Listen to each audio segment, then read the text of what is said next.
Cuán firme cimiento se ha dado a la fe de Dios en su eterna palabra de amor.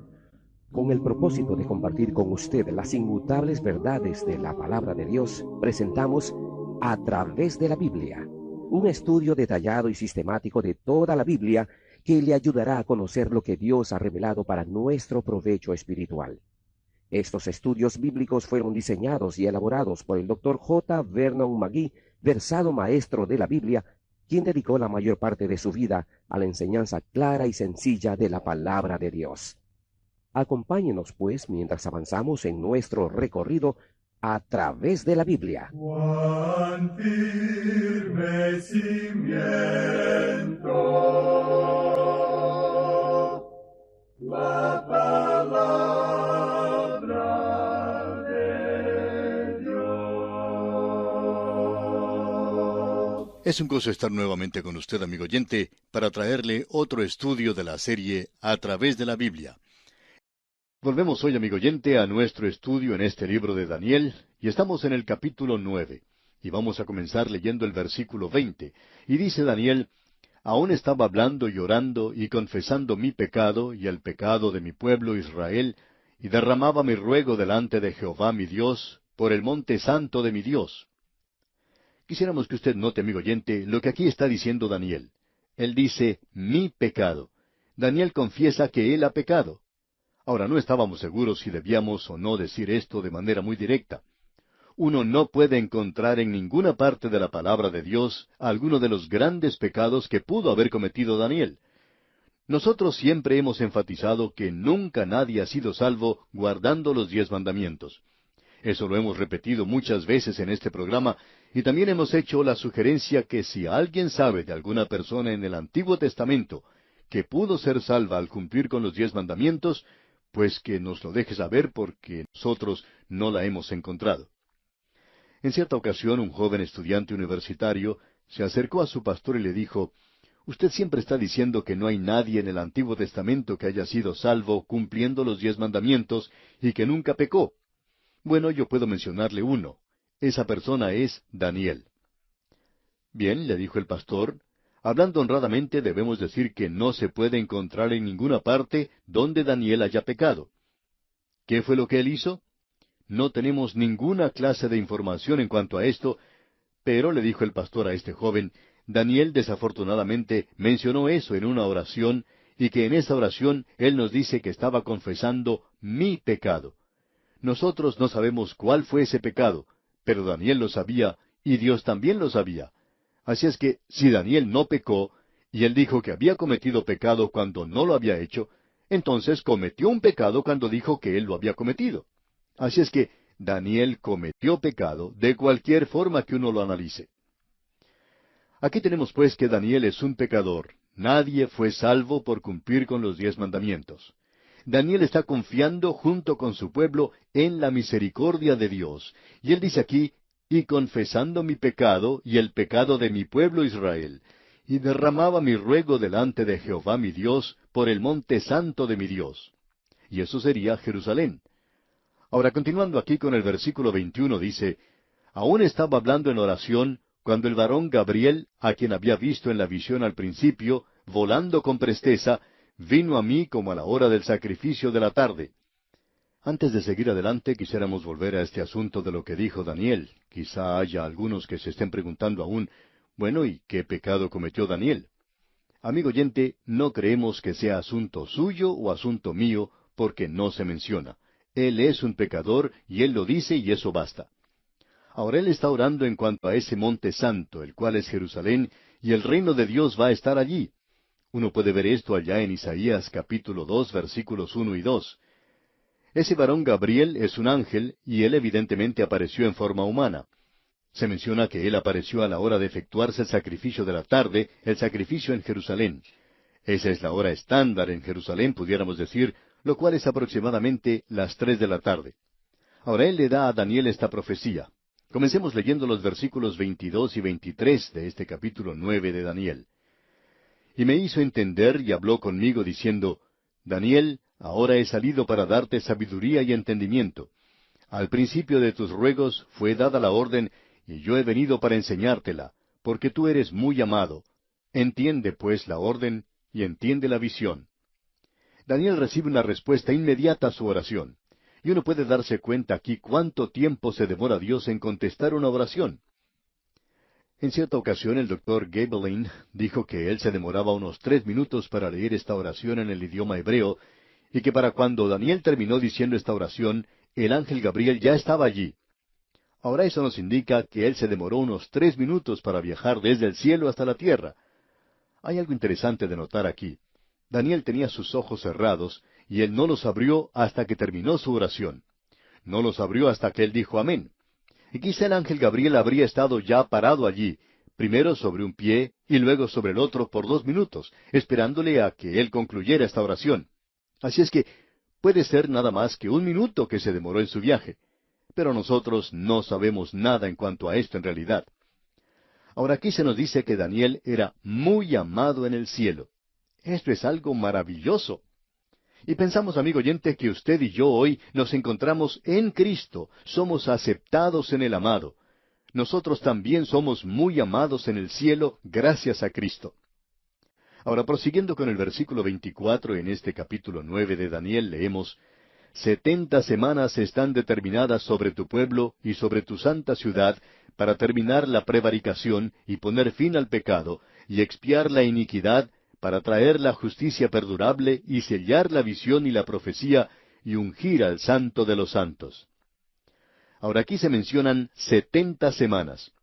Esto no indica semanas de 7 días, ni tampoco indica semanas de 7 años o cualquier otro período de tiempo. La palabra hebrea para 70 es heptatz, y eso indica una unidad de medida. Por ejemplo, es como la palabra docena que utilizamos hoy. Un hombre puede decir, bueno, yo me comí media docena en el desayuno esta mañana. Bueno, ¿media docena de qué? Pueden ser huevos, pueden ser bananos, o cualquier otra cosa. Puede ser casi cualquier cosa. Pero esto es porque aquí tenemos simplemente una unidad de medida. Las semanas aquí pueden ser unidad de días o de años. Creemos que el contexto determinará cómo debe usarse. Las cosas que se mencionan aquí no pueden haberse realizado en 7 semanas o 70 semanas, y sabemos que no fueron logradas en ese período de tiempo. Pero los 70 años de cautividad fueron un castigo específico por haber violado 70 años sabáticos, por un total de 490 años. Y creemos que lo que Dios le está diciendo a Daniel es esto. Daniel, ya se han cumplido los 70 años y ha concluido la cautividad. Ellos regresarán, pero antes de que todo llegue a ser consumado y venga el reino, habrá 490 años más que tienen que ver con tu gente. Esa es la manera en que Dios lo dijo a Jeremías. Ellos debían ir a la cautividad por 70 años a causa de los 490 años que habían perdido, y eso lo encontramos allá en el segundo libro de Crónicas, capítulo 36, versículo 21. Allí dice, para que se cumpliese la palabra de Jehová por boca de Jeremías, hasta que la tierra hubo gozado de reposo, porque todo el tiempo de su asolamiento reposó hasta que los 70 años fueron cumplidos. Ahora Daniel estaba intrigado en cuanto a cómo el fin de los 70 años de cautividad entrarían o encajarían dentro de ese largo período de dominación mundial por parte de los gentiles, como se le había indicado claramente a él en la visión de los capítulos 7 y 8. Él obviamente pensaba que al final de los 70 años, su pueblo podría regresar a su tierra, que el Mesías prometido vendría y que el reino que le había prometido a David sería establecido. ¿Cómo podrían ser ciertas estas dos cosas? Estamos seguros que a él le parecía que esto podría ser reconciliado y que también creaba lo que parecía ser una profecía contradictoria. Las 70 semanas responden a dos preguntas. El reino de Israel no vendrá inmediatamente, y las 70 semanas deben cumplir su curso. Estas 70 semanas encajan en los tiempos de los gentiles y ambas se desarrollan al mismo tiempo. Están divididas para que entren en los tiempos de los gentiles. Cuando se dice que se ha determinado 70 semanas, usted realmente indica una separación. 70 semanas tienen que ser contadas o separadas en ese período de tiempo de los gentiles. Eso es exactamente lo que se indica aquí. Vemos aquí que dice, 70 semanas están determinadas sobre tu pueblo y sobre tu santa ciudad. Hay ciertas cosas que deben suceder en ese período de 70 semanas o de 490 años. Hay 6 cosas que deben ser cumplidas. No podrían haber sido cumplidas en 490 días, y esa es la razón por la cual aceptamos este período de años, porque eso sí entra, sí encaja bien en la profecía. La mayor parte de esto ya ha sido cumplido. 489 de esas semanas ya han pasado, y aún falta una semana por cumplirse, y esto entra muy bien en la profecía. Ahora, hay 6 cosas, dijimos, que deben ser cumplidas. La primera de ellas es que debe terminar la prevaricación. Se refiere a la prevaricación de Israel. La cruz proveyó la redención por el pecado de la nación, pero no todos ellos lo aceptaron. En el día de hoy, la palabra ha sido esparcida hasta los confines de la tierra. Hay redención para la humanidad. Pero en esa última semana se nos dice que Dios dice en Zacarías capítulo 2 versículo 10, y derramaré sobre la casa de David y sobre los moradores de Jerusalén espíritu de gracia y de oración. Y luego dice en el capítulo 13 de Zacarías, versículo 1, en aquel tiempo habrá un manantial abierto para la casa de David y para los habitantes de Jerusalén, para la purificación del pecado y de la inmundicia. Eso aún no ha sido abierto, y ellos no se han vuelto a eso aún. Todo lo que uno tiene que hacer es mirar a esa tierra y darse cuenta de eso. Ahora, la segunda cosa que se menciona es poner fin al pecado, y eso significa que sus pecados nacionales llegarán a un fin en la segunda venida de Cristo. Ellos son igual a cualquier otro pueblo y nación, y ellos van a ser pecadores tanto individualmente como en forma de nación. Y ellos han cometido muchas equivocaciones como nación. Lo mismo hemos hecho todos nosotros, por supuesto. Uno no puede echarle a ellos la culpa por eso. Bueno, Dios pondrá fin a eso. Ahora, la tercera cosa que se menciona es expiar la iniquidad, es decir, que Dios proveerá en ese período de 70 semanas una redención, y esa es la muerte y resurrección de Cristo. La cuarta cosa es para traer la justicia perdurable, y eso indica el regreso de Cristo al final de los 490 años para establecer su reino. Y en quinto lugar tenemos sellar la visión y la profecía, y eso nos indica que todo se ha cumplido, y eso vindicará esta profecía como también todas las demás. Finalmente dice, y ungir al Santo de los Santos.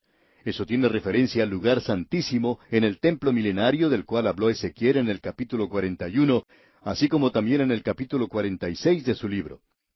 Bien, eso nos presenta el comienzo.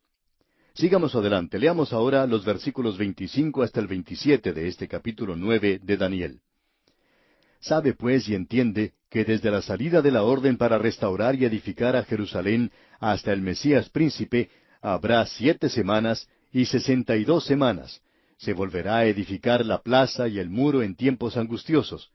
Y después de las 62 semanas se quitará la vida al Mesías, mas no por sí, y el pueblo de un príncipe que ha de venir destruirá la ciudad y el santuario, y su fin será con inundación, y hasta el fin de la guerra durarán las devastaciones. Y por otra semana confirmará el pacto con muchos. A la mitad de la semana hará cesar el sacrificio y la ofrenda. Después, con la muchedumbre de las abominaciones, vendrá el desolador, hasta que venga la consumación, y lo que está determinado se derrame sobre el desolador. Bien, amigo oyente, ya estamos listos para sus cuentas. Aquí vamos a comenzar ahora los 490 años. En el año 20 de Artajerjes salió un decreto para Nehemías para que él reedificara la ciudad. Eso fue en el año 445 antes de Cristo. Ahora ese tiempo está dividido en 3 períodos. Las primeras 7 semanas de 49 años. Eso nos lleva al fin del Antiguo Testamento, al año 397 antes de Cristo. La ciudad fue reedificada entonces. De allí en adelante tenemos 434 años, o 62 semanas, y eso nos lleva al momento en que la vida se le quitará al Mesías, y luego la ciudad será destruida, y todo eso parecerá como si llegara a un fin. Las 62 semanas de 434 años nos lleva hasta el Mesías. Lo interesante de todo esto es que después de la semana 69, se le quitará la vida al Mesías, y así sucedió. Fue crucificado y rechazado. Luego tuvo lugar la destrucción de Jerusalén, lo cual ocurrió en el año 70 después de Cristo. Y luego tenemos la semana final, la última semana, la semana número 70. Y esa semana aún no ha tenido lugar. Debía haber un período después de la semana 69, y es durante ese período que Dios ha estado llamando a un pueblo para su nombre. Este es el tiempo de los gentiles, la edad de la gracia. La edad de la gracia era algo desconocido para Daniel. Él no lo mencionó. ¿Por qué debería hacerlo? Luego, él dice que un príncipe vendrá. Este será un príncipe romano, porque sería aquel que le quitaría la vida al Mesías, y él es ese pequeño cuerno que vio Daniel. Es la bestia que tenemos allá en el capítulo 13 de Apocalipsis. Es decir que después de que la iglesia es quitada de la tierra, entonces comenzará la semana número 70 de Daniel. Y eso está dividido, como ya hemos visto en Daniel y en Apocalipsis, en dos períodos. En el primer período, este anticristo llega al poder, y en el último período, debemos decir, es el período de la gran tribulación, y eso llega a su fin con el Señor Jesucristo, cuando Él viene a la tierra a establecer su reino sobre ella. Esto hace de esta una de las profecías más descollantes. Así es que, amigo oyente, usted en el cuadro que ha hecho, tiene que en 7 semanas se edifica Jerusalén. Esto es un resumen que estamos haciendo. Luego tenemos 62 semanas. Eso lo lleva a usted al tiempo cuando el Señor Jesucristo fue a Jerusalén en esa entrada triunfal. Luego a Él se le quitó la vida y fue crucificado, fue rechazado. Jerusalén fue destruida. Luego pasa un período de tiempo, ya han pasado unos 2000 años, y la 70ª semana de Daniel, o sea, la semana número 70, esa gran tribulación, como la llamó el Señor Jesucristo, aún no ha tenido lugar. Y al final de eso, Cristo entonces viene a establecer su reino. Y así, amigo oyente, concluimos nuestro estudio de este capítulo 9 de Daniel, y esperamos que usted piense y medite en lo que hemos dicho y estudiado en esta porción.